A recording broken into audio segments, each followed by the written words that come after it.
A igreja que tinha nome de estar viva estava morta. E esta ideia de reavivamento, de despertamento, desperta, ó tu que dormes, igreja de Éfeso, esta ideia se baseia em quê? Segundo esse pastor Richard Owen Roberts, que juntou 9.000 títulos sobre avivamento. Não tem nada igual no mundo. Em termos de bibliografia, 9.000 títulos de livros e artigos. No seu livro, ele diz que o avivamento é necessário quando? Aí nós podemos examinar a nossa própria vida, se nós nos cabemos dentro daqueles que têm fama de vida, mas de fato estão mortos.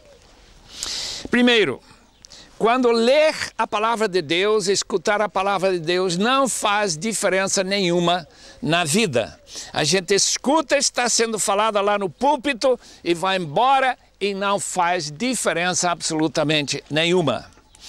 É como um senhor que passou na frente de um dos nossos alunos e diz assim: tudo que o senhor está falando já ouvi há 20 anos, eu não preciso mais ouvir essas coisas. Estava precisando de um avivamento. Segundo, quando a oração não passa de reza. Quando nós damos graças antes de comer, a gente percebe que a maioria dos casos não é como aquela menina de Xangai que orou quando o amigo estava lá. Ele orou 10 minutos para dar graças pela comida. Foi falando para Deus, adorando a Deus e tudo. E só tinha 10 anos. Essa é a diferença. Orar na China, orar em Portugal ou no Brasil. Oração chamada reza. Quando o dinheiro, ganhar dinheiro, empolga mais do que ganhar almas. Qual que vai trazer mais felicidade? Anunciar que 3 pessoas vieram para frente, como aconteceu há uns dias atrás em Londres, quando foi convidado. As pessoas vieram para frente para dizer: eu quero aceitar Jesus, vários jovens brasileiros. E a gente recebeu uma notícia que um tio morreu, deixou uns 100 mil euros lá na sua conta. O que dá mais prazer? Sinal de morte ou vida. Número 4, com entretenimento, tem uma importância toda especial, especialmente esportes. Futebol no Brasil é um esporte, como também em Portugal, especialmente recentemente, em que a gente acha que o fim do mundo chegou, porque nós ganhamos. Agora Deus pode mandar o seu filho. Esta ideia de esporte e entretenimento ser mais central do que deve, é um sinal da necessidade de avivamento. Quando a gente pode acompanhar um filme, um vídeo, que tem cenas absolutamente terríveis em termos de alto padrão de moralidade na palavra de Deus e não sentir nenhum problema. Eu fico olhando, vendo pessoas como reagem diante de algum filme. Em vez de levantar e ir embora em sinal de protesto, eles aceitam, achando que a coisa não é ruim, não. Sinal de precisar mesmo de avivamento. 5. Quando a gente peca e sabe que pecou, não cria nenhum problema na consciência, não cria reboliço, tumulto na consciência. Consciência na palavra de Deus é um sinal de uma vida real com Deus. Quem não tem consciência, consciência cicatrizada, consciência que não tem sensibilidade, é um perigo de uma pessoa morta que acha que tem vida. Número 6. Quando divisão na igreja, divisão entre irmãos, como nós estamos aqui numa grande família, eu nem sei qual é a sua denominação, mas o fato que nós estamos aqui juntos e podemos rir juntos, falar e conversar juntos, por quê? Porque somos irmãos. E pensar que a gente vai chegar na presença de Deus e querer que esse irmão aqui seja lançado no inferno, ele não pertence ao nosso grupo. é uma ideia que nenhum crente vivo e que com sua mente cheia da palavra de Deus pode sentir. Quando eu vivi em Portugal, eu senti tanta dificuldade em ter comunhão com todos os irmãos. As pessoas sempre com aquela reação, ele não é nosso. Mas, meus queridos irmãos, na cidade de Deus, não tem nenhuma placa de batista, presbiteriano, pentecostal, carismático, não carismático. A única placa, Filho de Deus, Filho de Deus. Então, se você, meu irmão, é filho de Deus, é meu irmão. A gente tem que amá-lo com todo o amor que eu tenho para os crentes que pertencem à minha denominação, meu grupinho, onde eu reúno. Essas e muitos outros sinais de uma igreja morta, mas que tem nome de vida, porque tem muita gente. Mas na realidade, na prática, na maneira de pensar, uma igreja longe. A igreja de Sardes, portanto, é um alerta. Vigiai, cuidado. Nessa cidade entraram dois que tomaram a cidade porque a cidade não estava vigiando. Então, Jesus, conhecendo essa história, nos lembra da necessidade. Cuidar de nós pessoalmente, cuidar da igreja. Que Deus os abençoe e nunca esqueçam desse lugar, nem da carta à igreja de Sardes. A cidade de Filadélfia gozava de uma localização estratégica de acesso entre os países antigos de Frígia, Lídia e Mísia. Localizada num vale no caminho entre Pérgamo e Laodiceia, foi fundada pelo rei de Pérgamo, Átalo, cerca de 140 a.C. O nome Filadélfia significa amor fraternal. Átalo foi conhecido por sua lealdade ao seu irmão, assim dando origem ao nome da cidade. Nesta região, produziam-se uvas e o deus grego do vinho, Dionísio, era adorado pelo povo. A cidade de Filadélfia foi destruída por um terremoto em 17 d.C. e reconstruída pelo imperador Tibério. Depois de ser reconstruída, foi chamada por pouco tempo de Neo-Cesareia. Durante o reinado de Vespasiano, ficou conhecida como Flávia. Atualmente, a cidade de Alaşehir, localizada na Turquia, fica no mesmo lugar construída sobre as ruínas de Filadélfia. A carta à igreja em Filadélfia encontra uma congregação fraca e limitada, mas dependente do Deus Todo-Poderoso.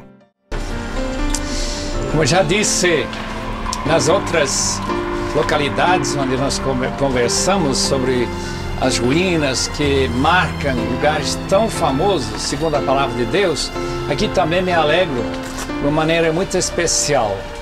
Esta manhã eu expliquei como que esta igreja foi incluída nas 7 cartas. Faz parte de um círculo, portanto, o livro de Apocalipse, como também o livro de Efésios, são livros de circular. Não era apenas para uma igreja, mas para várias igrejas receber, ouvir e receber a mensagem. Agora, Filadélfia, não sei se perceberam, mas a razão da fundação da cidade aqui é que aqui vai dando entrada para o altiplano. Se olhar no mapa, vão descobrir que nós estamos assim uma boa distância de Laodiceia e Colossos e Hierapolis, outras igrejas, e nós estaremos esta noite perto de Laodiceia. Esta proximidade vai mais um pouco, estaremos mais próximo à primeira igreja fundada nesta região, que é a igreja de Antioquia de Pisídia, igreja que pertencia à velha província da Galácia. Mas esta aqui é a província da Ásia. Para os irmãos que esqueceram, temos 2 cartas escritas pelo irmão Pedro, o famoso apóstolo, discípulo mártir Pedro, discípulo de Jesus, que foram escritas para 5 províncias. Uma delas foi a Galácia, uma delas foi a Ásia, outra foi Ponto, outra foi Capadócia. Então é uma região muito maior do que as 7 igrejas. Como já foi falado há poucos minutos atrás, Esta cidade de Filadélfia foi destruída no ano 17, quando Jesus tinha seus talvez 23 anos. Nós não sabemos exatamente que ano Jesus nasceu. Podemos sugerir 5 anos de Cristo, 6 anos de Cristo, no máximo 4, porque Herodes morreu 4 anos antes de Cristo e ele quis matar Jesus com 2 anos. Então, para situar a data em que esse terremoto, que Tibério, aquele que era o chefe de Pilatos, que mandou dinheiro para reconstruir essa cidade que foi destruída quando Jesus tinha a cidade dos seus 23 anos. Não tinha começado ainda o seu ministério. Jesus deve ter morrido no ano 30 e as igrejas foram fundadas aqui apenas 20 anos depois. Eu acho uma coisa maravilhosa a rapidez com que o evangelho cresceu. Tem mais uma coisa interessante. Irmãos, abrindo suas Bíblias para a terceira de João. Terceira carta de João e versículo 12. Dessa terceira carta, encontramos as seguintes palavras: quanto a Demétrio, todos falam bem dele. Os irmãos sabem que as constituições apostólicas dizem que este Demétrio foi pastor da igreja de Filadélfia. João chegou aqui, digamos, nos anos 80 depois de Cristo. Ele morreu com quase 100 anos. E tem referências a João aqui em Éfeso, para onde nós estamos indo amanhã. João então teve um ministério para esta região depois que Paulo teve. Depois daqueles irmãos que estudaram com Paulo na escola de Tirano, que foram evangelizar, como diz Atos capítulo 19, versículo 10, toda a Ásia. Então estamos aqui em decorrência destes fatos. E essa lembrança de João, nesta igreja de João, por causa da fama que João teve por ter chegado aqui e ser o último dos apóstolos a morrer. Os outros foram se espalhando para lugares tão distantes como a Índia. Tomé, por exemplo, quando eu estive na Índia, vi o lugar onde Tomé foi morto. Ninguém sabe que é verdade, claro, né? Muita coisa revolve em torno de lendas que surgem, mas tem que explicar essas lendas. E em português saiu um livro, 12 Homens e uma Missão. Aquele livro foi escrito um amigo nosso, ele foi buscar e pesquisar o destino dos apóstolos, e claro que aqui João é Éfeso. Muito bem, vamos agora ler a carta a esta igreja de Filadélfia, capítulo 3 do Apocalipse, começando com o versículo 7. Ao anjo da igreja em Filadélfia escreva: estas são as palavras daquele que é santo e verdadeiro, que tem a chave de Davi. O que ele abre ninguém pode fechar, e o que ele fecha ninguém pode abrir. Conheça as suas obras. Eis que coloquei diante de você uma porta aberta que ninguém pode fechar. Sei que você tem pouca força, mas guardou a minha palavra e não negou meu nome. Veja o que farei com aqueles que são sinagoga de Satanás e que se dizem judeus e não são, mas são mentirosos. Farei que se prostrem aos seus pés e reconheçam que eu o amei. Visto que você guardou a minha palavra de exortação, a perseverança, eu também o guardarei da hora da provação que está para vir sobre todo o mundo, para pôr à prova os que habitam na terra.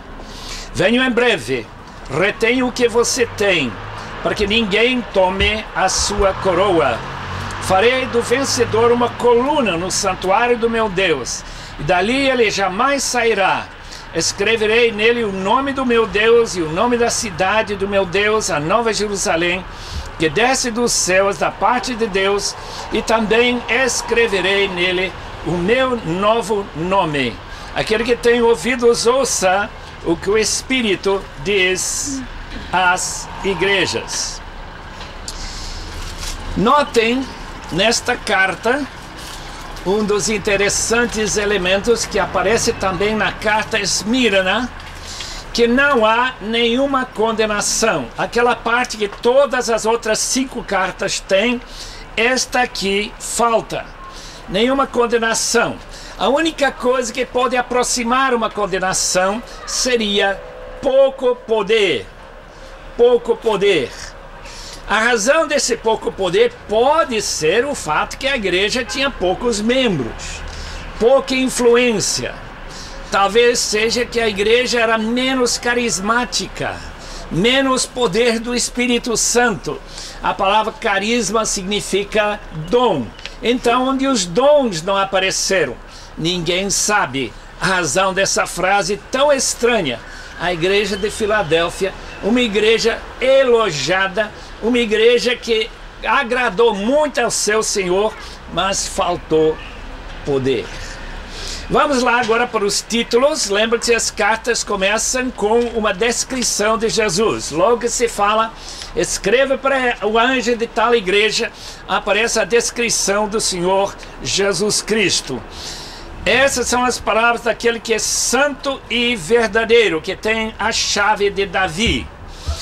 Obviamente a palavra santo refere-se a Deus.